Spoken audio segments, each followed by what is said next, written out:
কি অবস্থা সবার? তো welcome back to my another blog. এই যে আমি 2 মাস আগে একটা ভিডিও দিছিলাম, তখন মানে ছোট ছোট কাঁঠাল ছিল। আর এই যে এখন দেখতে পাচ্ছেন অনেক বড় হয়ে গেছে। এই যে এখানে ছিল 4টা কাঁঠাল।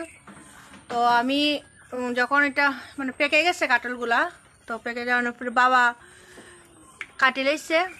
এই যে উপরে একটা, এখানে 2টা ছিল, একটা কাটছে।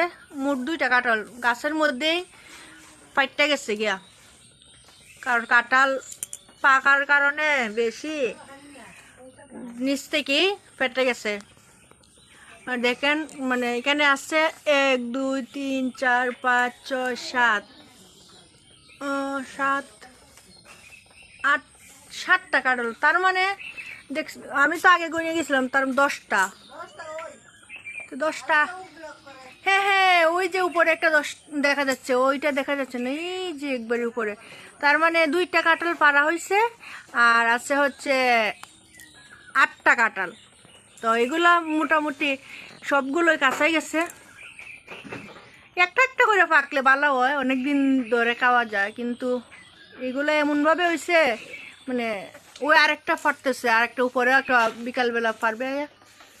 তো সবগুলো একসাথে পাইকে গেলে আসলে খাইতে হয় না, কম কম পাটলে ভালো হয়, একটা একটা করে অনেকদিন পাওয়া যায়। বাবা এই বৃষ্টির মধ্যে কাঁঠাল পারতেছে, কারণ কাঁঠালটা মানে গাছে পেকে গেছে। ও আরো 2 মাস আগে যে আপনারা দেখাইছিলাম একটা ভিডিও, মানে বাড়িতে কাঁঠাল ধরছিল, এই যে একটা কাঁঠাল পারছে। দেখেন কত বড়, এটা গাছেই পেকে গেছে। এই যে মুখ আকারে ফেটে গেছে, কি সুন্দর।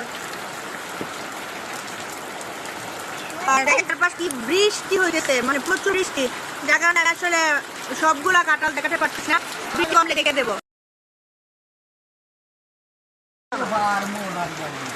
এই যে আর একটাই কাটতেছে, কারণ হলো এটাও ফেটে গেছে গাছের মধ্যেই, এটাও কাটতেছে। কারণ দেখেন কি পরিমাণে বৃষ্টি হচ্ছে, কারণ গাছে পেকে গেছে, পেকে যাওয়ার পরে গাছেই ফেটে গেছে, যার কারণে এই যে একটু কেটে ফেলছে। এই যে দেখেন কাঁঠালটা, বাবা দেখাও, ইয়া গাছের মধ্যে কত সুন্দর পাইটা গেছে গা। এই যে দেখতে পাচ্ছেন 2টা কাঁঠাল, এখন মানে উপরটা ধুয়ে নিছে, পানি ঝরার জন্য রাখছে এখানে, কারণ কষ্ট করতেছে, যে মুখে দিয়ে এভাবে রেখে দিছে।